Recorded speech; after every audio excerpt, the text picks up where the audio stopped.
Mais qu'est-ce donc que tout ceci? D'étranges volutes miroitant dans l'infini. Tant de couleurs que je ne connais point. Suis-je en ton royaume, ô Morphée?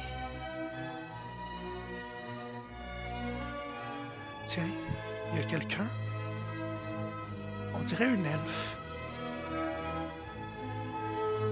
Et voilà, je t'ai retrouvé, sombre maître au marteau qui luit. Il est mien, narrateur Oni, avec ta vie, je le prendrai. Tarte au miel? Mais qu'est-ce que... Non, non, non, non! Ah!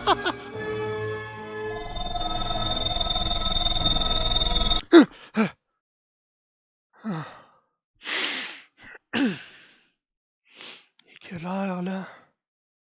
5h moins 10. J'ai encore dû m'endormir après mon cours. Faut que je dorme la nuit. Salut tout le monde, c'est Vincent Dulion et je suis de retour à Montréal. Vous savez ce que ça veut dire? Ça veut dire que comme tu n'aimes pas vraiment Montréal, tu es là pour les études, ta session universitaire est commencée, ce qui veut dire que tu vas avoir moins de sommeil, moins de contacts sociaux et moins de temps. Les vidéos vont donc se remettre à sortir plus lentement parce que tu es une espèce de baltringue.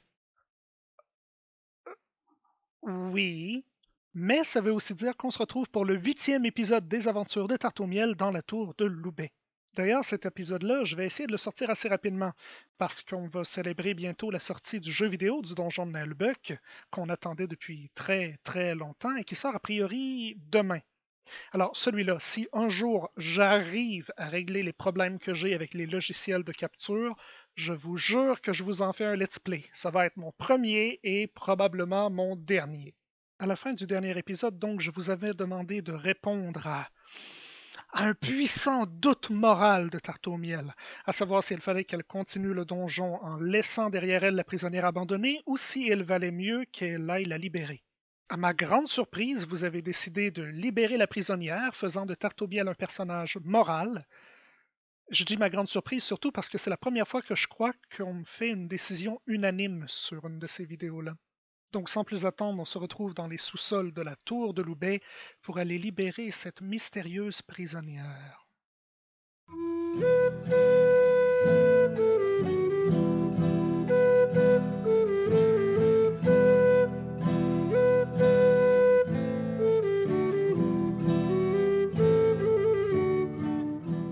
Tarte au miel parcourait d'un pas léger, presque galopant, ce couloir qui allait l'amener à l'étage, et avec l'étage à cette porte démoniaque pour laquelle elle était enfin prête. Aucun monstre, enfin, aucun monstre, aucun bossu n'avait échappé à ses flammes. Aucun trésor ne s'était dérobé à son œil. Elle s'était même pris le piège. Pourtant, lorsqu'elle arrive au seuil, Tarte au miel s'arrête net. Elle n'a pas tout fait dans les souterrains. Il reste encore cette cellule froide et isolée, dans laquelle elle a laissé derrière cette prisonnière qu'elle ne peut pas laisser derrière. Déjà, c'est pas bien. Tarte au miel est une héroïne. Excusez-moi, mais Tarte au miel, comme n'importe quel personnage intéressant de l'univers de Donjon Nalbuck, n'est pas votre modèle classique de héros parfait, mais pas du tout. Tarte au miel, donc, est une héroïne. Elle ne peut pas laisser derrière elle les prisonniers de ces sombres bossus. Non, non, et puis, cet endroit-là, il est louche. Laisser quelqu'un derrière, ce serait porter la responsabilité de ce qu'elle va avoir à y endurer. Et puis, ça peut toujours être pratique d'avoir un compagnon d'armes, quelqu'un pour porter l'équipement lourd, quelqu'un pour se prendre les pièges à notre place et quelqu'un pour potentiellement prendre les coups à notre place.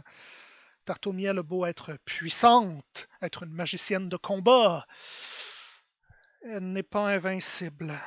Tarte au miel fait volte-face, retraverse la salle de torture du bossu, puis tourne à droite pour arriver dans le couloir des cellules.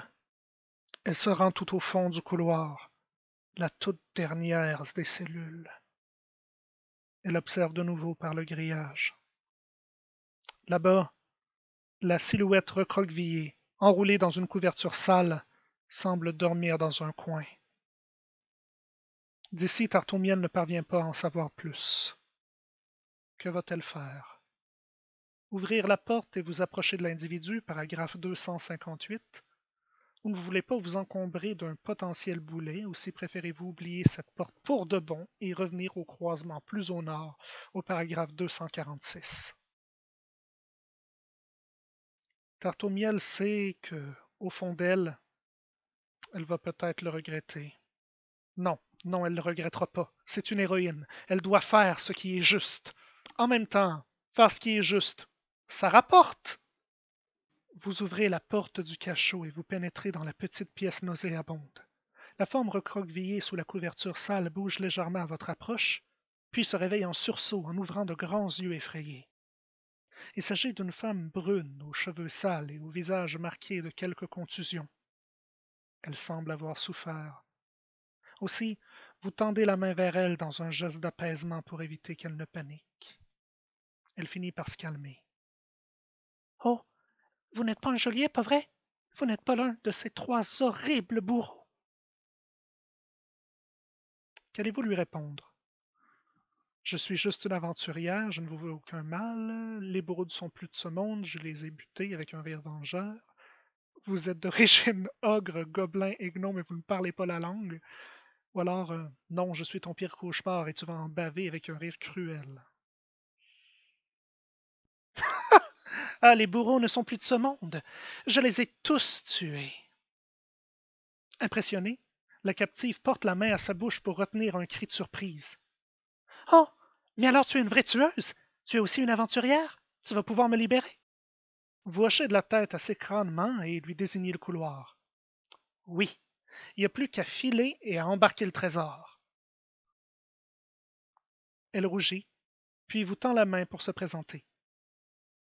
C'est un honneur de rencontrer une collègue de haut niveau. Je suis Chanel, une voleuse de niveau 2. Mais j'ai eu moins de chance que toi.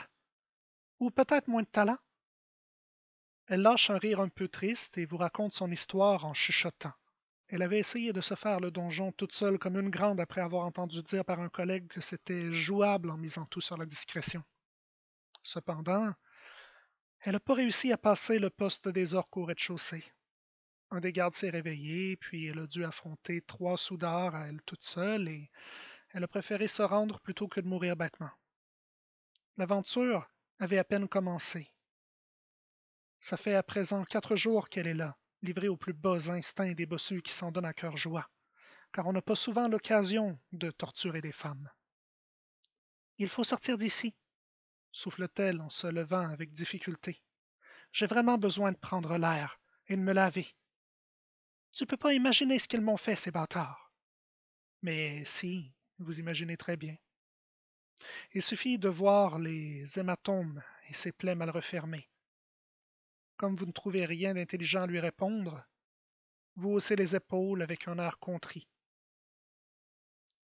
Je vais te suivre en silence, dit-elle. Je t'aiderai si c'est en mon pouvoir, mais je suis assez faible, et je quitterai cet endroit à la première occasion. Spécial. En arrivant à point nommé avec votre histoire de geôlier massacré, vous avez impressionné l'aventurière Chanel. Vous bénéficierez donc à présent d'un bonus de +3 pour toutes les épreuves de charisme la concernant. Sauf bien sûr si vous avez menti et qu'elle s'en rend compte, par exemple en rencontrant plus tard un ou plusieurs des geôliers. Auquel cas ce bonus se transformera en malus de -5. Chanel se dirige alors vers la sortie de la cellule, mais vous l'attrapez par le bras. Il va peut-être te falloir un peu d'équipement. Rendez-vous au paragraphe 278.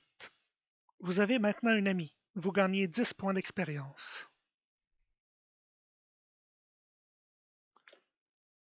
La voleuse Chanel n'est pas en pleine forme, effectivement, mais elle semble robuste et vous pouvez désormais la considérer comme une alliée. C'est donc un personnage de votre groupe, dont vous êtes le chef actuel. Elle ne prendra jamais part aux décisions, mais pourra éventuellement vous apporter son aide, si vous avez besoin de ses compétences. Elle est simplement trop épuisée pour prendre la tête. Elle quittera le donjon si jamais vous vous approchez de la porte de sortie.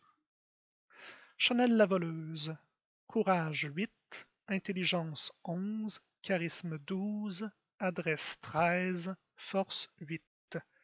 Énergie vitale actuelle 15 sur 37.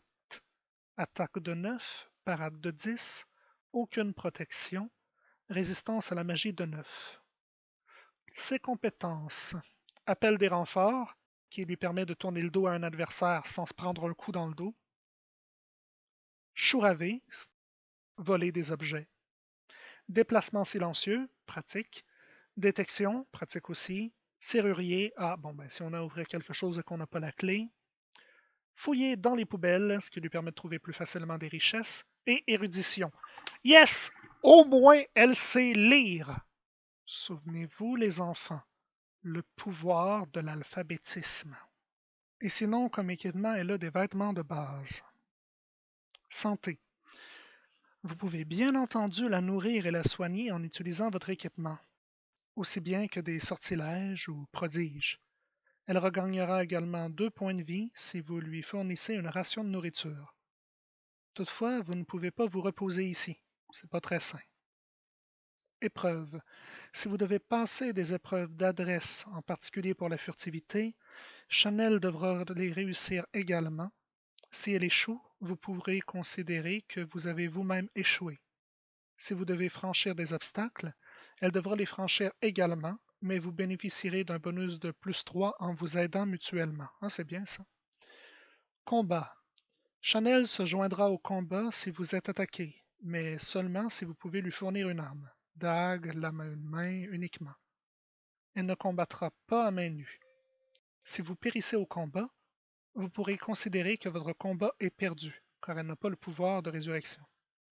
En revanche, si vous perdez connaissance au cours d'un combat, elle pourra continuer et terminer le combat seule, puis vous réveiller ensuite. Une fois les questions d'équipement réglées, vous pouvez sortir de la cellule en vous rendant au paragraphe 244. Alors voyons voir, qu'est-ce qu'on avait qu'on pourrait lui confier? Alors, pour l'équipement, on n'avait pas d'armure supplémentaire à lui confier, donc sa protection va rester de nada. Sinon, pour les armes, on pourrait lui confier l'épée de Dorval, sauf que la magicienne ne lui fait pas encore confiance. Elle vient de la rencontrer et elle a dit elle-même que c'est une voleuse de niveau 2 en plus, donc un niveau au-dessus d'elle. Elle va se méfier. En attendant, elle va lui confier une dague de bonne qualité, parce que elle sait s'en servir déjà. Pour ce qui est de la nourriture, on n'a rien, on n'a pas de potion, mais on a de quoi lui lancer un sort de soin des blessures légères. Donc, ça va lui rendre jusqu'à 1 des 6 points de vie et ça va nous coûter jusqu'à le même montant d'énergie astrale, 3. Donc, Chanel regagne 3 points de vie, ce qui l'amène à 18. Ça devrait faire l'affaire. Ouais, par contre, là, on est rendu très bas en énergie astrale. Il va falloir faire très attention. C'est de ne pas décider que les deux aventurières retournent jusqu'à l'escalier, puis montent à l'étage. Là-bas, après un couloir de 6 mètres, elles débouchent toutes deux dans une grande salle dotée de plusieurs sorties. Cette même salle éclairée par 2 lampes. Cette même salle propre, trop propre pour un donjon. Elles ont plusieurs options devant elles, mais Tartomiel en a une en tête. Elle se rend à cette porte, au nord-est. Elles arrivent face à la porte, celle qui est un peu différente des autres. Ces 2 battants sont constitués de bois noir laqué au lieu des habituels panneaux de chêne renforcés de métal rouillé. La porte est large de 2 mètres et décorée de motifs vaguement démoniaques. Elle inspire toujours à Tartomiel ce mélange de crainte et de curiosité. Par le design, c'est sûr, quelque chose d'important doit se trouver derrière cette porte. Elle regarde à sa gauche et elle voit à nouveau la plaque de cuivre finement gravée d'inscriptions. Elle se souvient de cette énigme tordue, ou, on va le dire franchement, de ce très clair avertissement que la porte était piégée. Elle connaît toutefois le mot de passe, et on va se rendre au paragraphe 252. Vous connaissez l'un des secrets du donjon. Bien, bien. Alors il va falloir le prouver. Reconstituer le mot ou le nom en question en vous aidant de l'alphabet ci-dessous. Additionnez la valeur associée à chaque lettre, entre parenthèses après la lettre, et le chiffre obtenu vous donnera le numéro du paragraphe à rejoindre. Facile, n'est-ce pas? Alors au travail. Une énigme. Au moins on connaît le mot de passe, ça ne va pas être très très compliqué. Alors voyons voir. Spécial. Vous prononcez le mot bouclier devant la porte, avec l'assurance des gens qui savent ce qu'ils font. Enfin, sans vous séparer d'un léger doute, est-ce que le mot de passe est toujours valable? Il s'avère que oui, car un bruit magique se fait entendre, suivi d'un déclic, et la double porte s'ouvre silencieusement. Plus loin se trouve un couloir identique à celui dans lequel vous vous tenez, mais tournant en direction du nord après 4 mètres. Vous avancez. Et vous gagnez 5 points d'expérience car vous avez l'impression d'avoir agi avec efficacité. Rendez-vous au paragraphe 277. Le couloir tourne en direction du nord et aboutit à une sorte de pièce palière de 8 mètres sur 4, au fond de laquelle une cage d'escalier de pierre taillée semble vous attirer vers de nouveaux dangers. L'escalier monte à l'étage supérieur et il n'y a rien d'autre ici qu'un tabouret dans un coin. Toutefois, entre cette entrée et vous, un obstacle inattendu prend la forme d'un gobelin malingre, équipé d'un balai, et qui est affairé à l'essorage d'une serpillière. Il vient de nettoyer par terre, et vous tournez le dos, mais se retourne à votre approche. Si vous êtes vous-même un gobelin, rendez-vous tout de suite au paragraphe 320. Sinon, continuez la lecture. Le gobelin ouvre de grands yeux effrayés, se prend la tête dans les mains et lâche un couinement. Il va bientôt entrer en panique à coup sûr. Si vous êtes un nain, allez tout de suite au paragraphe 322. Si vous êtes d'une autre origine, lisez le paragraphe 326. Le gobelin gémit un truc dans sa langue et commence à reculer, pris de panique. Vous pensez qu'il ne va pas tarder à prendre la fuite par l'escalier. Vous pouvez tenter de lui parler ou de l'intercepter, mais pour lui parler, il faudrait déjà comprendre ce qu'il dit. Si vous avez la compétence langue des monstres, rendez-vous au paragraphe 336. Si vous désirez simplement le laisser partir, rendez-vous au paragraphe 339. Si vous préférez le prendre de vitesse et le frapper, rendez-vous au paragraphe 343. Est-ce que Tartomiel parlait la langue des monstres déjà? Oui, Tartomiel parle les langues des monstres. On va essayer de voir si on peut calmer le gobelin. Paragraphe 336. Vous avez bien fait d'apprendre la langue des monstres, car vous faites partie des rares personnes en ce monde capables de comprendre les gobelins et leur verbillage hystérique. Vous savez là, c'est toujours un peu difficile parce que leur langue est extrêmement rustique et pleine de contresens. Du coup, vous saisissez ce que dit l'avorton verdâtre en s'éloignant de vous. Non, non, pas taper, pas taper! Moi seulement esclave nettoyage! Vous écartez les mains en guise de paix pour lui répondre. Tu fais le ménage dans un donjon? Tu savoir ce qu'est dangereux comme métier? Il cesse de fuir, abasourdi. Une conversation s'engage. Oh, toi comprendre moi? Oui, oui. Moi parler gobe. Alors toi pas taper? Ça dépendre. Quoi toi faire si toi monter l'escalier? Bah, moi dire à gardien que aventurière méchante montée. Lui attrapé parce que lui fort. Hmm. Si vous donnez une chance au gobelin de filer vers la sortie, ce qui l'empêcherait de donner l'alerte, rendez-vous au paragraphe 367. Si vous préférez l'attaquer, allez au paragraphe 343. Vous indiquez au gobelin l'autre direction, celle qui va vers le rez-de-chaussée du donjon. Va, tu es libre. Toi sortir de là et jamais revenir, et moi pas tuer toi. D'accord? Si moi revoir toi, alors toi souffrance. Penaud, le gobelin jette un œil vers l'escalier, pondérant sans doute ses chances de monter sans se faire massacrer. Ces chances-là étant presque nulles, il décide que votre solution est sans doute la meilleure pour lui. Ça me tient pas bien, lâche-t-il finalement en donnant un coup de pied dans le seau d'eau sale. Moi pas esclave, moi gobe libre. Moi partir dans la nature. C'est ça, approuvez-vous. Toi casser d'ici, aller loin. Toi faire attention pas mourir, hein, gentille aventurière. Dégage! Vaincu par vos arguments, le gobelin passe près de vous en tremblant et s'enfuit vers la sortie, trop heureux de pouvoir enfin échapper au donjon. Vous voici en bas d'un escalier. Allez donc au paragraphe 390.